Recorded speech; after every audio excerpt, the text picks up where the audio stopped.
एक गांव में रहने वाला एक युवा लड़का अपने मन में अनियंत्रित विचारों से परेशान था। न चाहते हुए भी उसके मन में हर समय कोई न कोई विचार चलता रहता है। जब वह कुछ काम करता है तो उसके हाथ, पैर और शरीर काम कर रहे होते हैं, लेकिन उसका मन अतीत में घटी किसी घटना के ख्याल में खोया रहता है। उसे अपने भविष्य को लेकर हवाई महल बनाने की आदत हो गई थी। वह अक्सर सोचता था कि एक दिन मैं यह करूंगा, मैं वह करूंगा, एक दिन मैं बहुत बड़ा और सफल इंसान बनूंगा। वह अक्सर अपने भविष्य को लेकर बड़े बड़े सपने देखता है और उन सपनों में वह हमेशा खुद को दूसरों से आगे रखते थे और खुद को एक नायक के रूप में प्रस्तुत करता है। जब भी वह किसी बुद्धिमान, महान और साहसी व्यक्ति की कहानी सुनता या पढ़ता है तो वह खुद को कहानी के नायक के स्थान पर रखता है और यह उसके विचारों में है कि वह सभी बहादुरी और साहसपूर्ण कार्य करने की कोशिश करता है। महान चीजें जो उस कहानी के नायक ने किया है, वह अक्सर अपने विचारों में सोचता है कि एक दिन वह एक महान व्यक्ति बनेगा जिसके पास खूब पैसा हो और समाज में उसका मान सम्मान हो। वह एक बहुत ही सुंदर और सुशील लड़की से शादी करेगा और सुखी जीवन व्यतीत करेगा। वह कई वर्षों से ऐसा सोच रहा था। उसे लगा कि उसकी जिंदगी अचानक बदल जाएगी, वह अचानक सफल हो जाएगा, लेकिन आज तक ऐसा कोई चमत्कार नहीं हुआ। दरअसल समय बीतने के साथ साथ उसकी हालत खराब होती जा रही थी और इसका सबसे बड़ा कारण उनका एक्शन न लेना था, यानी काम न करना। उसके बड़े बड़े सपने थे और वह अपने विचारों में भविष्य के लिए बड़ी बड़ी योजनाएं भी बनाता था, लेकिन उन्होंने अपने सपनों को हकीकत में बदलने के लिए कभी कोई ठोस कदम नहीं उठाया। लेकिन उन्होंने कभी भी खुद को कड़ी मेहनत करने के लिए प्रेरित नहीं किया। नतीजा यह हुआ कि अब उनकी उम्र 25 साल से ज्यादा हो गई है, लेकिन आज तक उन्होंने किसी सपने को हकीकत में बदलते नहीं देखा था। इसलिए अब उस व्यक्ति को भी इस बात का एहसास होने लगा कि वह अपने ही दिमाग के बनाए विचारों के जाल में फंस गया है, जिसे वो अपने ख्यालों में अपने सपनों के बारे में सोचकर खुश रखता है और असल दुनिया में वो उन सपनों को पूरा करने के लिए कभी कोई प्रयास नहीं करता है। उसे पता होता है कि उसके दिमाग में फालतू के ख्याल भरे पड़े हैं और वो हकीकत में नहीं बल्कि बहुत कोशिश करने के बाद भी जी रहा है। वह इस आदत को छोड़ नहीं पा रहा था।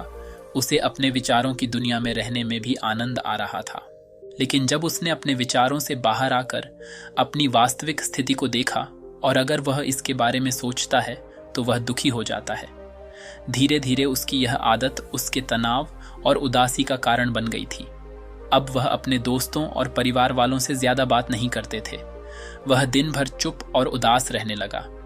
एक दिन ऐसे ही दुखी मन से वह एक पेड़ के नीचे बैठा था, तभी उसका एक दोस्त उसके पास आया और बोला, मित्र, हमारे गांव में एक बहुत प्रसिद्ध बौद्ध भिक्षु आए हैं और मैंने सुना है कि वह मन और शांति से जुड़ी हर समस्या का समाधान करते हैं, बहुत आसानी से। मुझे लगता है आपको कम से कम एक बार उनसे मिलना चाहिए, वह आपकी समस्या का समाधान कर सकता है। युवक अपने दोस्त की बात सुनकर खुश हो जाता है और बौद्ध भिक्षु से मिलने जाता है। कुछ देर बाद वह बौद्ध भिक्षु के पास पहुंचता है, जो एक पेड़ के नीचे ध्यान में बैठा था। वह बौद्ध भिक्षु को प्रणाम करता है और उसके सामने बैठ जाता है। अपनी सारी समस्याएं बताने लगता है। वह कहता है, साधु, मेरा मन हर समय अनगिनत विचारों से भरा रहता है। इसमें हमेशा अनावश्यक विचार चलते रहते हैं। जब मैं कोई काम कर रहा होता हूँ तब भी मेरा मन अतीत या भविष्य के किसी विचार में खोया रहता है। मैं कितनी भी कोशिश करूँ वह मेरी बात नहीं सुनता। मैं अपने इस अशांत मन को शांत करना चाहता हूँ। मैं इसे खाली करना चाहता हूँ। मैं इसे केंद्रित करना चाहता हूँ जिसमें मैं अब तक असफल रहा हूँ। आर्षी, मैं बड़ी उम्मीदों के साथ आपके पास आया हूँ। कृपया मुझे कोई रास्ता दिखाए। उस युवक की सारी बातें ध्यान से सुनने के बाद बौद्ध भिक्षु ने कहा, जीवन सुखी और मन तभी शांत होगा जब तुम जो गलतियां कर रहे हो उन्हें करना बंद कर दोगे। आप क्या गलतियां कर रहे हैं और अपना दिमाग कैसे साफ करें, आज मैं आपको इसके बारे में विस्तार से बताऊंगा। ध्यान से सुनो। पहली गलती है पर्याप्त नींद न लेना। पर्याप्त नींद न लेने से शरीर और दिमाग को कई तरह से नुकसान पहुंचता है। अगर आप पर्याप्त नींद नहीं लेते हैं तो आपकी याददाश्त कमजोर हो जाती है। तनाव, चिड़चिड़ापन, हर समय थकान महसूस होना और चेहरे पर चमक जैसी समस्याओं का सामना करना पड़ता है। इसके अलावा कम नींद से मस्तिष्क की समस्याओं को सुलझाने की क्षमता पर भी असर पड़ता है और मस्तिष्क को तुलनात्मक अध्ययन करने में कठिनाई होती है। इसलिए ज़रूरी है कि हर दिन कम से कम 5 से 6 घंटे की गहरी नींद लें। नींद हमारे जीवन के लिए महत्वपूर्ण है क्योंकि यह हमारे शारीरिक और मानसिक स्वास्थ्य की रक्षा करने का एक माध्यम है। प्रतिदिन पर्याप्त गहरी नींद लेने से हमारी शारीरिक क्षमता बढ़ती है, मानसिक तनाव को कम करता है और जीवन की गुणवत्ता में सुधार करता है। नींद का हमारी दिनचर्या में बहुत महत्वपूर्ण स्थान है क्योंकि यह हमें दिन भर की थकान और तनाव से राहत दिलाता है। अगर किसी कारण से आपको पर्याप्त नींद नहीं मिल रही है तो इसका आपके शारीरिक और मानसिक स्वास्थ्य पर बुरा असर पड़ रहा है। आपके शरीर के स्वास्थ्य के लिहाज से नींद की कमी आपकी शारीरिक क्षमता को कम कर सकती है, क्योंकि नींद के दौरान हमारा शरीर मरम्मत सफाई हो जाती है और इसकी ऊर्जा का स्तर सुधर जाता है। लगातार नींद की कमी के कारण न केवल जीवन की गुणवत्ता खराब होती है बल्कि हमारे शरीर की प्रतिरक्षा प्रणाली भी कमजोर होने लगती है, जिससे बीमारियों का खतरा बढ़ जाता है। और मानसिक स्वास्थ्य के पहलू में पर्याप्त नींद न लेने से मानसिक तनाव बढ़ सकता है और मानसिक प्रभाव पर असर पड़ सकता है। स्वास्थ्य नींद की कमी से मानसिक तनाव और चिंता बढ़ती है, जिससे आपकी दिनचर्या, निर्णय लेने की क्षमता और उत्साह पर असर पड़ सकता है। नींद की कमी के कारण बच्चों और युवाओं के शैक्षणिक कार्य पर भी असर पड़ सकता है। इससे उनकी याददाश्त और नैतिकता पर असर पड़ सकता है, जिससे उनका शैक्षणिक कार्य रुक सकता है। इसके अलावा पर्याप्त नींद न लेने से आपकी निजी जीवन शैली पर भी असर पड़ता है। नींद की कमी से आपका ध्यान, समर्पण और रिश्तों में भी समस्या आ सकती है। संक्षेप में, हमारे शारीरिक और मानसिक स्वास्थ्य को बनाए रखने में नींद एक महत्वपूर्ण भूमिका निभाती है। हम अच्छी और गहरी नींद लेकर अपने जीवन की गुणवत्ता में सुधार कर सकते हैं और एक स्वस्थ और खुशहाल जीवन जी सकते हैं। दूसरी गलती है भोजन की मात्रा और गुणवत्ता पर ध्यान न देना। कभी भी कुछ भी और कितना भी खाएं। कुछ लोगों को अधिक मसालेदार और मीठा खाना खाने की आदत होती है। इन्हें अधिक मैदा, चीनी और तेल से बनी चीज़ें खाने की आदत होती है। ऐसे लोगों को लगता है कि अगर उन्होंने जीवन में भोजन सीमित कर दिया तो फिर जीवन में बचेगा ही क्या, जिंदगी में मज़ा क्या है, जैसे मनुष्य का जन्म इस संसार में खाने के लिए ही हुआ है। कुछ लोगों को हर समय खाते रहने की आदत हो गई है। वे भूख न होने पर भी खा रहे थे। जबरदस्ती कोई भी चीज पेट में डाल देना जैसे कि वह पेट नहीं बल्कि कूड़ेदान हो। कुछ भी खाने से सिर्फ शरीर के वजन पर ही असर नहीं पड़ता है बल्कि इससे मानसिक शक्ति पर भी बुरा असर पड़ता है। मैदा, तेल, चीनी और अधिक नमक से बने खाद्य पदार्थों का सेवन करने से शरीर का वजन बढ़ता है और कई तरह की बीमारियों का जन्म होता है, जिसका हमारे विचारों और भावनाओं पर नकारात्मक प्रभाव पड़ता है, क्योंकि बीमार शरीर व्यक्ति के मन को भी बीमार बना देता है, जिसके कारण इंसान मानसिक रूप से भी बीमार पड़ने लगता है और तनाव और चिंता का शिकार हो जाता है। इसलिए व्यक्ति को भोजन की उचित मात्रा और उसकी गुणवत्ता पर विशेष ध्यान देना चाहिए। तीसरी गलती है अत्यधिक व्यस्त जिंदगी और यह सोचना कि रुकना मना है। कुछ लोग सोचते हैं कि जिंदगी ऐसे ही चलती रहती है। गलत। जिंदगी कितनी भी व्यस्त क्यों न हो, लेकिन रुकिए, अगर आप दौड़ते रहे तो आप हाँफ कर गिरेंगे कि उठ नहीं पाएंगे। इसलिए जिंदगी की भाग दौड़ के बीच अपने लिए भी कुछ समय निकालें। अपने आप को समय दें और यह जानने का प्रयास करें कि किस चीज़ से आपको खुशी मिलती है, किस काम को करने में आपको आनंद आता है। खुद से सवाल करें और खुद को जानने की कोशिश करें और देखें कि जब आप कोई काम करते हैं तो आप अंदर से शांत और तरोताज़ा महसूस करते हैं, तो बहुत ही कम समय में आपको उसी काम में बहुत अच्छे परिणाम मिलने लगेंगे। लेकिन अगर आप हर समय दौड़ते रहेंगे तो आप थक जाएंगे। आप पाएंगे कि हर काम करने में आपको ज़्यादा समय लगता है, इसमें काफ़ी ऊर्जा लगती है, फिर भी अंदर से खुशी महसूस नहीं होती। इसलिए इतनी भाग दौड़ करने की ज़रूरत नहीं है। व्यक्ति के अंदर बचपन से ही प्रतिस्पर्धा की भावना पैदा की जाती है, उसके और उसके माता पिता के आसपास के माहौल से, क्योंकि इतना भागने की ज़रूरत नहीं है। जीवन शांति से जिया जा सकता है और शांत रहकर साधारण प्रयासों से भी बड़ी सफलताएं हासिल की जा सकती हैं।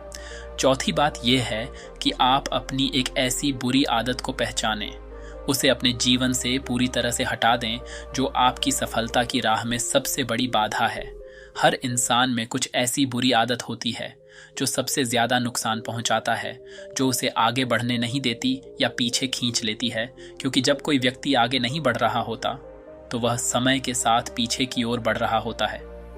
अब आदत कुछ भी हो सकती है, जैसे काम को रोक देने की आदत, ज़्यादा सोचने की आदत, चिंता करने या बहस करने की आदत।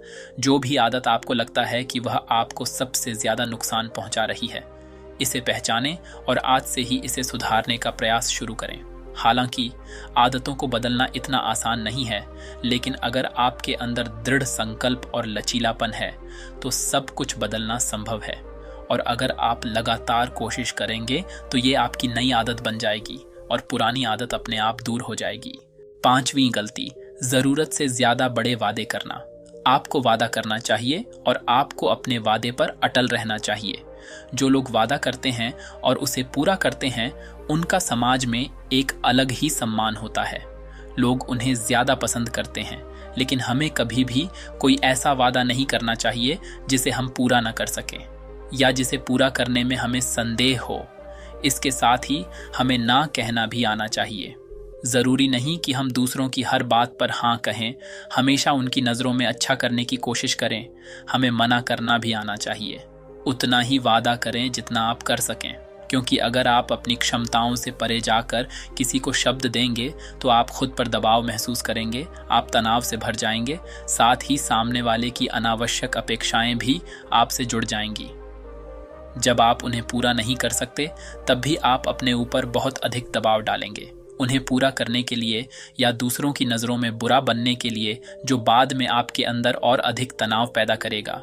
इसलिए जितना आप कर सकते हैं उतना करें और जितना आपके लिए आसान हो उतना करें। फिर देखिए जीवन में कितनी शांति आती है। 6ठी गलती, आंतरिक रूप से खुद की आलोचना करना, खुद को दूसरों से कमज़ोर और हीन महसूस करना। अगर आपको अपने बारे में बुरा बोलने की आदत है और आप हमेशा खुद में कमियां ढूंढते रहते हैं, अगर आप हर दिन खुद को कोसते हैं, तो आपको किसी बाहरी दुश्मन की ज़रूरत नहीं है, क्योंकि तब आप अकेले ही अपने लिए काफ़ी हैं। अगर आपको खुद की आलोचना करने की आदत है तो इसे आज ही छोड़ दें, क्योंकि ऐसा करके आपने अपना जीवन नर्क बना लिया है। अपने आप को प्यार करें, संजोएं और स्वीकार करें। अपने बारे में सकारात्मक बोलें। यदि आपने कोई गलती की है तो अपने आप से कहें कि यह अच्छा है कि मुझे इस गलती का एहसास हुआ। मैं एक ऐसा इंसान हूं जो अपनी गलतियों से सीखता है और आगे बढ़ता है।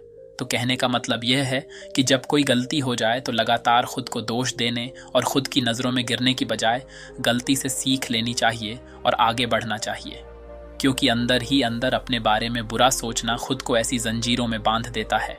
फिर वह इसे तोड़ने में असमर्थ होता है और मानसिक रूप से वहीं पड़ा रहता है और लड़ता और पीड़ित होता है। इसलिए अगर अपने बारे में बुरा बोलना आप में है तो जितनी जल्दी हो सके इसे छोड़ दें, तभी जिंदगी खूबसूरत बनेगी। 7वीं गलती, दिमाग को अतीत की बुरी यादों और नकारात्मक विचारों से भरा रखना। पिछले दिनों हुई किसी बुरी बात की बुरी यादें मन में संजोए हुए हैं। वर्षों पहले किसी ने कुछ बुरा कहा था, फिर भी उसकी बातें मन में संजोए हुए हैं। किसी काम में असफलता मिली है और आज भी उसका दुख है। जब कोई व्यक्ति अपने मन में इतना बोझ और नकारात्मक विचार रखता है तो वह कैसे शांत और खुश रह सकता है। इसलिए अपने मन और मस्तिष्क को साफ करें और अपने शरीर से सीखें। शरीर प्रतिदिन स्वयं को साफ करता है। सुबह उठते ही वह अपने अंदर की सारी गंदगी को मल मूत्र के जरिए बाहर निकाल देता है। तो इसी तरह हर दिन अपने मन की गंदगी को बाहर निकालें। हर दिन सोने से पहले अपने और दूसरों के अंदर की सारी उथल पुथल, नाराजगी और शिकायतें दूर कर लें। इसके साथ ही रोज सुबह समय निकालकर ध्यान और प्राणायाम का अभ्यास करें। आपका जीवन बहुत खुशहाल हो जाएगा। 8वीं गलती, अवास्तविक उम्मीदें रखना। उम्मीदें रखना मानव स्वभाव है, लेकिन जब उम्मीदें निराधार और अत्यधिक हो जाती हैं तो यह हमें हमेशा तनाव में रखती है, हमें दूसरों से झगड़ने पर मजबूर कर देता है और फिर हम अपने जीवन से असंतुष्ट रहने लगते हैं। हमें अपने जीवन में अधिक नकारात्मक चीज़ें नजर आने लगती हैं। ऐसा लगता है मानो हमारी इच्छाएं कभी पूरी ही नहीं होंगी। हम अपने सिर पर अधूरी इच्छाओं का पूरा बोझ लेकर चलते हैं और ऐसा महसूस होने लगता है मानो हम इस दबाव में दबे जा रहे हैं। जीवन से निराशा महसूस हो रही है, लक्ष्य हासिल करने का मन नहीं हो रहा है, अच्छे रिश्ते बनाने का मन नहीं हो रहा है, अच्छा खाना खाने का मन नहीं करता, कहीं जाने का मन नहीं करता। हम अपने चारों ओर पूरी तरह से तनाव और उदासी का माहौल बना लेते हैं। इसलिए अवास्तविक और अनुचित अपेक्षाएं रखना बहुत गलत है। हमेशा यथार्थवादी और निष्पक्ष उम्मीदें रखें और हमेशा यह मानें कि इन यथार्थवादी उम्मीदों के साथ भी कुछ उतार चढ़ाव हो सकते हैं। कभी कभी काम होते हुए भी नहीं बनते और ये सभी घटनाएं आम हैं। जो आज नहीं हो सका वह कल होगा। जो कल नहीं हो सका वह परसों होगा। दुनिया उम्मीद पर कायम है, लेकिन किसी भी परिस्थिति में खुद को चिंता और तनाव में न लाएं। शांत और स्थिर रहना 9वीं गलती। बुरे लोगों या बुरे रिश्तों से दूर न रह पाना। अगर कोई रिश्ता है तो वह अच्छा होना चाहिए, जिसमें प्यार, देखभाल और सम्मान हो। लेकिन अगर आप किसी स्वार्थी और धूर्त व्यक्ति के साथ रिश्ते में हैं जो आपके लिए रोजमर्रा का सिरदर्द है, रिश्ते में गुस्सा और मनाना जारी रहता है, आपको खुद पर बहुत जोर देना पड़ता है, आप डर में रहते हैं और आपके अंदर केवल गुस्सा ही रहता है, इसलिए ऐसे रिश्तों से दूरी बना लें। इनका न होना ही बेहतर है। अकेले रहना कितना आरामदायक है, लेकिन अगर कोई ऐसा हो जो रोजाना सिर दर्द बना रहे तो जिंदगी तबाह हो जाती है। अगर उनके साथ ऐसे करीबी रिश्ते हैं जिन्हें पूरी तरह से छोड़ा नहीं जा सकता, तो ऐसी स्थिति में संबंधों को सीमित करें और अपने जीवन से उन सभी लोगों को हटा दें जिनसे आप छुटकारा पा सकते हैं, और अपने जीवन में शांति लाएं। इतना कहने के बाद बौद्ध भिक्षु ने अपना भाषण समाप्त किया और फिर कहा कि ये कुछ गलतियां थीं, अगर आप इन्हें सुधार लें तो आपका जीवन फिर से शांति, सुकून और खुशियों से भर जाएगा। दोस्तों, एक और गलती जो आज के समय में हमारे मन को परेशान और बेचैन रखती है, यानी डिजिटल उपकरणों और सोशल मीडिया का अत्यधिक उपयोग। अब आज के समय में डिजिटल उपकरणों को हमारी जिंदगी से पूरी तरह अलग करना लगभग नामुमकिन है, लेकिन जो लोग बिना वजह इन उपकरणों का उपयोग करते हैं, जिनके पास कोई व्यवसाय नहीं है, वे फिर भी चिपके रहेंगे, नेटफ्लिक्स देखते रहेंगे और सोशल मीडिया स्क्रॉल करते रहेंगे। पागलपन की हद तक वे पूरा दिन इसमें बिता देंगे। ये डिवाइस, यह आदत बहुत बुरी है। इसका प्रयोग उतना ही करें जितना आपके काम के लिए ज़रूरी हो, लेकिन इसमें भी बीच बीच में ब्रेक लेना ज़रूरी है, नहीं तो यह आपके अंदर की कई चीज़ों को खराब कर देगा। आपके चेहरे की चमक कम हो जाती है और आपकी नींद पर भी असर पड़ता है। ज़्यादा सोचने की आदत पैदा करके यह आपके अंदर तनाव पैदा करता है, इसलिए जितना हो सके आपको इनसे दूरी बनाकर रखनी होगी। क्योंकि हम जंक फूड जैसी कुछ चीज़ों को तो छोड़ सकते हैं, लेकिन डिजिटल उपकरणों को पूरी तरह से छोड़ना व्यावहारिक रूप से संभव नहीं है, क्योंकि आजकल हर चीज़ टेक्नोलॉजी से जुड़ गई है और अगर हम पूरी तरह से डिजिटल डिटॉक्स करेंगे तो हम अपने जीवन में आगे नहीं बढ़ पाएंगे। इसलिए इसे पूरी तरह से त्यागना नहीं चाहिए, बल्कि सीमित करना चाहिए। कुछ चीज़ें छोड़नी पड़ती हैं और कुछ चीज़ें सीमित करनी पड़ती हैं। इसे सीमित करो, जीवन बेहतर होगा। दोस्तों, मुझे आशा है कि आपको यह वीडियो पसंद आया होगा और वीडियो में इतने तक बने रहने के लिए आपका बहुत बहुत धन्यवाद।